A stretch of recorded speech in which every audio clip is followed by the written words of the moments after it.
देखिए लगातार हम बने हुए हैं बड़ी खबर पर। प्रदेश सरकार के 3 कद्दावर मंत्रियों ने अपने इस्तीफे की पेशकश की है। उन्होंने अपना इस्तीफा अंतरिम अध्यक्ष सोनिया गांधी को भेज दिया है और यह जानकारी प्रदेश के किसी चेहरे से नहीं, अजय माकन से मिली है। प्रदेश प्रभारी हैं अजय माकन, जो पूर्व में कह चुके हैं आप यहां वहां क्यों पूछते हैं, मैं ही दिल्ली हूं। और इसी मैं ही दिल्ली वाली शख्सियत ने आकर यह बताया है कि दिल्ली तक प्रदेश सरकार के 3 मंत्रियों ने अपना इस्तीफा भेजा है। 3 कद्दावर मंत्री जिन्होंने इस्तीफा दिया है, नाम सुन लीजिए। शिक्षा मंत्री गोविंद सिंह डोटासरा, उन्होंने अपने इस्तीफे की पेशकश की है। सोनिया गांधी को उन्होंने अपना इस्तीफा भेजा है। चिकित्सा मंत्री रघु शर्मा, उन्होंने भी अपने इस्तीफे की पेशकश की है। सोनिया गांधी को अपना इस्तीफा रेजिग्नेशन भेजा है। राजस्व मंत्री हरीश चौधरी, उन्होंने भी अपने इस्तीफे की पेशकश की है। सोनिया गांधी को अपना इस्तीफा भेजा है। और परिवहन मंत्री प्रताप सिंह खाचरियावास जी इस वक्त मेरे साथ फोन लाइन पर जुड़ रहे हैं। प्रताप सिंह जी, स्वागत है आपका न्यूज 18 राजस्थान पर। नमस्कार। कांग्रेस की सियासत बेहद दिलचस्प हो चली है। सियासत दिलचस्प ये आप ये मानकर चलिए कि अजय माकन जी आए। सुबह मैं मुख्यमंत्री जी के साथ, मैं और डोटासरा जी दोनों उनके साथ हम गए थे बांसवाड़ा में, त्रिपुरा सुंदरी माता के दर्शन किए। और इसके अलावा हमने फिर वहां से हम लोग कुशलगढ़ गए। कुशलगढ़ में बड़ी मीटिंग हुई और 40-50 हजार लोग थे। उसके बाद उदयपुर जाना था मुख्यमंत्री जी के साथ हमको, प्रीति सक्तावत जो एमएलए बनी है वल्लभ नगर से, उनकी बेटी की शादी में। लेकिन वहां उदयपुर में मौसम खराब था, इसलिए वो हेलीकॉप्टर के पायलट ने कहा कि साहब वो उतर नहीं सकता।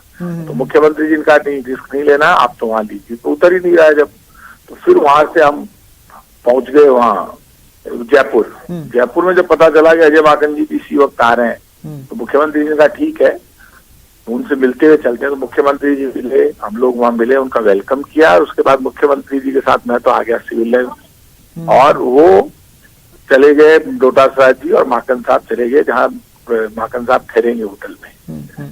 तो ये तीनों के इस्तीफे हो गए। वो घोषणा माकन साहब ने की है, आगे बढ़कर उन्होंने इस्तीफा दिया है तीनों मंत्रियों ने। अब आपके सामने सारी स्थिति, अब जो भी होगा वो मुख्यमंत्री जी को तय करना है। मुख्यमंत्री जी माकन साहब बैठ के बात करके जो भी फैसला होगा सामने आ जाएगा। प्रताप सिंह जी, देखिए या तो दिन में किसी वक्त, दोपहर में या शाम में किसी वक्त ये इस्तीफे सोनिया गांधी जी को भेजे गए। उसको मीडिया से प्रदेश के किसी चेहरे का शेयर न करना क्या किसी खास रणनीति के तहत हुआ? कैसे, मतलब क्या कह रहे हैं, मैं समझा नहीं बात। मैं ये कह रहा हूँ कि इस्तीफा जो भेजा गया 3 मंत्रियों द्वारा सोनिया गांधी जी को, वो 3-4 घंटे पहले की बात होगी। आप भी मीडिया से आज दिन में एक आध बार मुखातिब हुए हैं, या सीएम गहलोत अमूमन हिंट करते हैं कुछ चीजों को, इस बार उन्होंने नहीं किया। तो क्या ये किसी खास रणनीति के तहत रहा? नहीं, इसमें कोई ज्यादा आप लोग जो बहुत बड़ा इश्यू नहीं है। पहले से लग रहा था कि कांग्रेस पार्टी की नीति है एक व्यक्ति एक पद की, और उसके अनुसार पहले से चल रहा था कि 3 मंत्रियों ने आगे बढ़कर इस्तीफे की पेशकश की है। आज उन्होंने इस्तीफा दे दिया, तो अब वो इस्तीफा उन्होंने आगे बढ़कर दिया है और खुद माकन साहब आ गए यहाँ पे। हालांकि हम वो माकन साहब ने आकर और ये किया है। तो आप ये मानकर चलिए कि अब जब खुद नेतृत्व आकर घोषणा कर रहा है, तो अब मुख्यमंत्री जी कब क्या करेंगे वो सामने आ जाएगी सारी स्थिति। जिनका मंत्रिमंडल विस्तार होता है नहीं होता है, ये सब अब मुख्यमंत्री जी को तय करना। बस एक सवाल और प्रताप सिंह जी मैं आपसे लेना चाहता हूं। सवाल बेहद सिंपल है। देखिए, आप जानते हैं प्रदेश में ही नहीं कहीं पर भी विपक्ष कैसा होता है आप बहुत अच्छे से जानते हैं। अब प्रदेश का विपक्ष ये कहेगा कि शिक्षा मंत्री का इस्तीफा तो हम मांग ही रहे थे। हो सकता है वो ये भी कहे कि चिकित्सा मंत्री का इस्तीफा भी इसलिए लिया गया है क्योंकि कोरोना में अच्छा मैनेजमेंट नहीं था। इन्हीं चीजों को तो बीजेपी इश्यूज बना रही है। देखिए, ऐसा है, भारतीय जनता पार्टी तो झूठ, फरेब और धोखे की राजनीति करती है। यही कारण है कि बड़बोले बीजेपी के नेताओं के बड़े बोल, देश के साथ जो धोखा किया, पेट्रोल डीजल गैस सिलेंडर में आग लगा दी, लोग बेरोजगारी से आत्महत्या कर रहे हैं, एक वादा केंद्र सरकार ने पूरा नहीं किया। इसी का कारण है वल्लभ नगर में बीजेपी की जमानत जब्त हो गई, उस पर बोलते नहीं है। धरियावत में 3रे नंबर पर आए। अभी गहलोत सरकार को मैंडेट दिया है, जनता ने आशीर्वाद दिया। 40-50 हजार लोग थे आज कुशलगढ़ में जब मुख्यमंत्री वहां पहुंचे, जब मुख्यमंत्री भाषण देने के लिए। तो बीजेपी को तो बोलने का हक ही नहीं है। बीजेपी को तो ये बताए विपक्ष में रहते हुए आंदोलन क्यों नहीं किए, मुद्दे नहीं है। लोगों में इतना जबरदस्त विरोध है कि आज किसान बिल वापस लेने पड़े प्रधानमंत्री जी को। 1000 लोगों की मौत हो गई। ये जो किसानों की मौत हुई है उसके लिए लोग माफ नहीं करेंगे। इनको 1-1 करोड़ रुपए जिन किसानों की मौत हुई उनको देने चाहिए। तो बीजेपी ने तो अपना काला मुंह करा लिया किसान बिल वापस लेके कि हमारा मुंह काला है। और अब हम इसको धोना चाहते हैं। अब वो जनता धोने देगी जब ना? जनता जानती है, मार दिया किसानों को कुचल कर। 1 बरस तक गोलियों से, लाठियों से कुचल रहे थे किसानों को। 1 बरस के बाद याद आई, पहले ही ले लेते, विड्रॉ कर लेते किसान बिल। बीजेपी को तो बोलने का हक ही नहीं है। बीजेपी तो यदि कोई बात करती हो जो देश के साथ धोखा कर चुके हो, तो देश की जनता को तिल तिल मरने के लिए जिस बीजेपी ने छोड़ दिया, उसको तो बोलने का हक ही नहीं। ठीक है, शुक्रिया, शुक्रिया प्रताप सिंह जी हमारे साथ जुड़ने के लिए और इस रिएक्शन के लिए। तो चीजें अपनी गति से हो रही हैं। सिंपल सा रिएक्शन परिवहन मंत्री प्रताप सिंह खाचरियावास जी का। और अब तमाम निगाहें, देखिए मैं फिर इस बात को क्लियर कर दूं, 3 मंत्रियों ने इस्तीफे की पेशकश की है और सीएम गहलोत खुद ये इशारा कर चुके हैं कि विस्तार नहीं पुनर्गठन होना है। तो आसानी से समझा जा सकता है कि 3 मंत्रियों के इस्तीफे के बाद बात यही है कि मंत्रिमंडल पुनर्गठन होगा। अब 3 और जगह खाली हुई है, जैसा कि हमारे सहयोगी दिनेश बता रहे थे कि लगभग अब 12 की गुंजाइश मंत्रिमंडल में बन जाती है, क्योंकि पहले जो 9 की जो गुंजाइश थी, 3 के इस्तीफे के बाद 3 जगह और खाली हुई है। ऐसे में 12 की गुंजाइश बनती है मंत्रिमंडल में। अब किस तरह का बैलेंस बनाया जाता है? फिलहाल जो 3 मंत्री जिन्होंने इस्तीफा दिया है, अगर ये देखा जाए कि पार्टी की उनसे क्या अपेक्षाएं हैं, तो उनमें से हरीश चौधरी को पंजाब का प्रभार मिला है। पंजाब में आने वाले समय में चुनाव होने वाले हैं और वो वहां पर पार्टी की रणनीति किस तरह की हो, पार्टी किस तरह चुनावी मैदान में उतरे, इसको डिजाइन करेंगे और वहां पर बिजी रहेंगे। बात करें रघु शर्मा की, तो वो उन्हें गुजरात का प्रभार चुनावों का मिला हुआ है, वो गुजरात में जाएंगे। पिछले गुजरात के विधानसभा चुनावों में सीएम अशोक गहलोत उस वक्त वहां के प्रभारी बनाए गए थे और उन्होंने वहां पर कांग्रेस को फाइटिंग कंडीशन में ला दिया था, बीजेपी के पसीने छुड़ाए थे। अब उनके बिहाफ पर रघु शर्मा वहां पर रहने वाले हैं और पार्टी की रणनीति की कमान वहां पर संभालेंगे। ऐसे में ये एक फुल टाइम डेडिकेटेड जॉब मांगता है और इसीलिए हरीश चौधरी ने कुछ दिनों पहले ही कहा था कि पार्टी इस्तीफा ले और मैं अपने संगठन की जिम्मेदारी को निभाना चाहता हूं। अब संगठन की जिम्मेदारी ये 3 चेहरे निभाने वाले हैं। अब बात कर ले अगर गोविंद सिंह डोटासरा की, तो ये साफ हो जाता है, एक व्यक्ति एक पद के लिहाज से वो पीसीसी चीफ रहेंगे, यानी प्रदेश में संगठन को वही लीड करने वाले, यानी प्रदेश में कांग्रेस के संगठन का चेहरा गोविंद सिंह डोटासरा ही रहेंगे। यहाँ पर आया हूँ तो आप सब लोग को याद दिलाना चाहता हूँ कि लगभग 2-3 महीने पहले 30 जुलाई को मैंने जब सब विधायकों से मिला था, तो उसके बाद में मैंने कहा कि हमारे कुछ मंत्री पार्टी को के काम में रहना चाहते हैं और मंत्री पद से छोड़ना चाहते हैं। तो आज जब मैं यहाँ पर आया हूँ, मुझे आपको बताते हुए और जानकारी देते हुए खुशी हो रही है कि हमारे 3 होनहार मंत्री राजस्थान मंत्रिमंडल के, उन्होंने आज श्रीमती सोनिया गांधी जी को पत्र लिखा है और पत्र लिख कर के मंत्री पद छोड़ने का की इन्होंने पेशकश करी है और साथ में पार्टी के लिए काम करने के लिए इच्छा व्यक्त करी है। और तीनों मंत्री हमारे गोविंद सिंह डोटासरा जी, हरीश चौधरी जी और रघु शर्मा जी, तीनों के तीनों ने श्रीमती सोनिया गांधी जी को पत्र लिख करके मंत्री पद से छोड़ने के लिए और पार्टी के लिए काम करने के लिए उन्होंने इच्छा जताई है और कांग्रेस पार्टी इन लोगों का सम्मान करती है। और ऐसे होनहार लोग जो हैं, जो लोग पार्टी के लिए काम करना चाहते हैं, हमें खुशी है। संगठन में काम करेंगे, ये फाइनल है?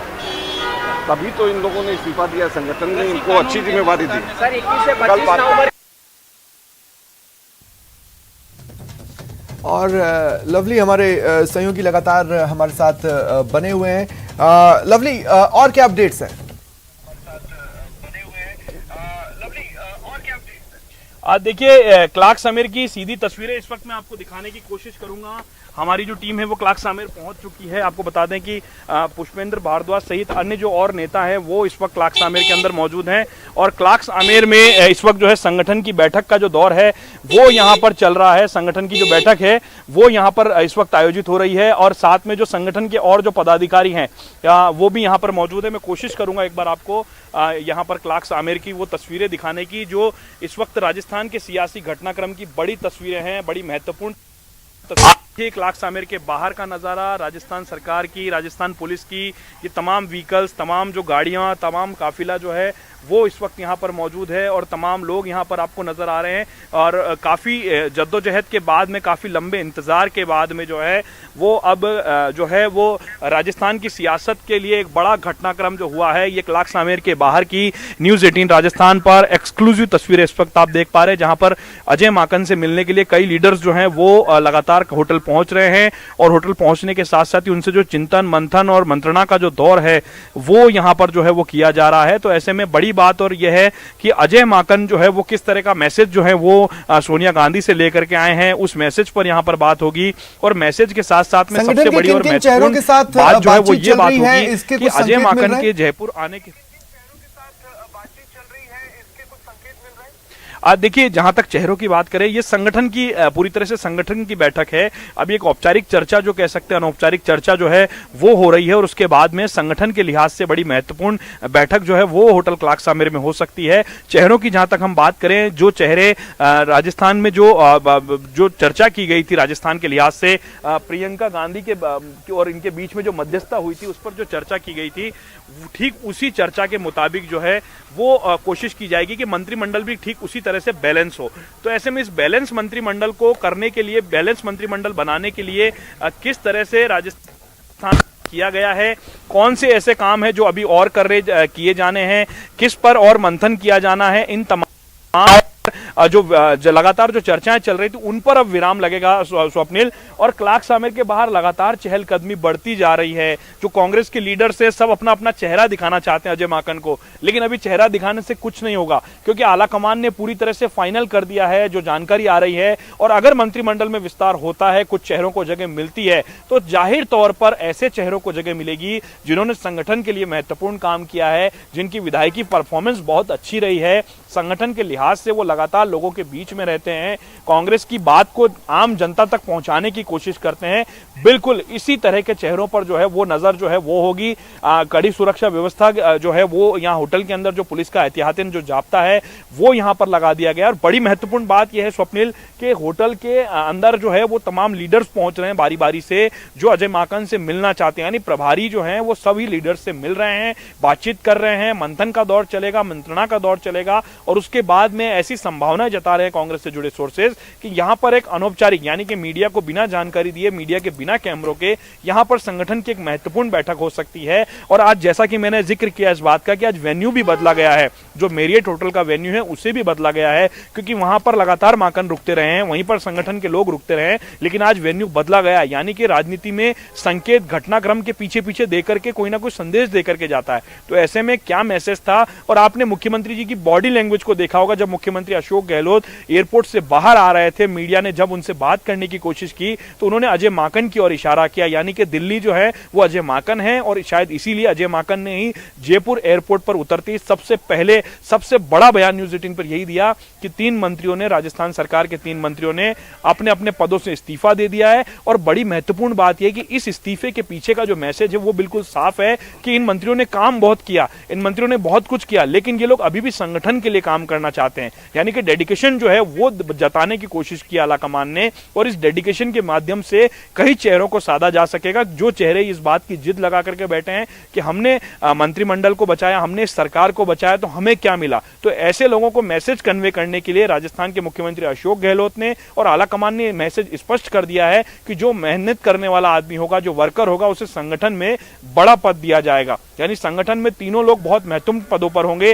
राजस्थान की कमान गोविंद सिंह डोटासरा ही संभालते रहेंगे क्योंकि पीसीसी चीफ के साथ उनके पास मंत्रिमंडल का भी काम था। अब मंत्रिमंडल के तमाम अगर इस्तीफे उनके जो सोनिया गांधी को भेजे गए हैं वो तमाम 2 से 3 डिपार्टमेंट जो वो खाली हो जाएंगे। और दूसरी महत्वपूर्ण बात ये होगी, सबसे बड़ी और महत्वपूर्ण बात ये होगी कि जो रघु शर्मा है उनके पास गुजरात का प्रभार है और हरीश चौधरी के पास पंजाब का प्रभार है। कल भी जब कैबिनेट की बैठक हुई तो दोनों ही मंत्री वीसी के माध्यम से जुड़ पाए थे। संगठन को काम करना, संगठन को समय देना बहुत जरूरी होता है और संगठन ने प्रभारी की जिम्मेदारी दोनों को दी है। जहां पंजाब में चुनाव की स्थिति है, वहीं गुजरात में भी लगातार चुनावी कामकाज अब तेजी पकड़ रहा है और रघु शर्मा लगातार गुजरात में कैंप किए हुए 8-8, 10-10 दिन उनके दौरे जो हैं वो गुजरात में चल रहे हैं। तो ऐसे में संदेश स्पष्ट है आलाकमान का कि आदेश जो होगा वो आलाकमान का होगा, पालना सभी लोगों को मिलकर के करनी होगी और अशोक गहलोत जो है वो राजस्थान के मुख्यमंत्री पद पर बने रहेंगे। कौन चेहरे नए होंगे, अच्छा, इन्हें एक बात तो है, हटाया सभी ने जाएगा। डेडिकेटेडली अब इसका फॉलो काउंटडाउन किया शुरू हो चुका है एक और बात जो क्लास आलाकमान की तरफ से कही गई।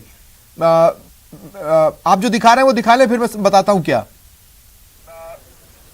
आप जो दिखा रहे हैं वो दिखा लें, फिर मैं बताता हूं क्या। हाँ बिल्कुल बिल्कुल, आप बताइए, क्योंकि जिस तरह से कांग्रेस आला कमान ने डेडिकेशन की जो आप बात कर रहे हैं, मैं इंतजार कर रहा था कि कुछ लीडर्स का मूवमेंट होता हुआ मुझे नजर आ रहा था। अच्छा ठीक लेकिन है, लीडर्स मैं अभी ये कह अंदर रहा था हैं। कि देखिए आला देखिए, कमान ने जहां तक पिछली डेडिकेशन बार की ना आप बात स्पष्ट कर रहे हैं, तौर पे एक डेडिकेशन चेहरे को ये कह दिया कि देखो मीडिया में मत जाओ, अपने मन से मत बोलो, हम डिसाइड करेंगे और हम बताएंगे कब क्या बोलना है। और उसको बहुत डेडिकेटेडली आज फॉलो किया गया है। अगर लवली आप देखें आज के पूरे घटनाक्रम को, हो रही तो मैं आ जाऊं, है ना।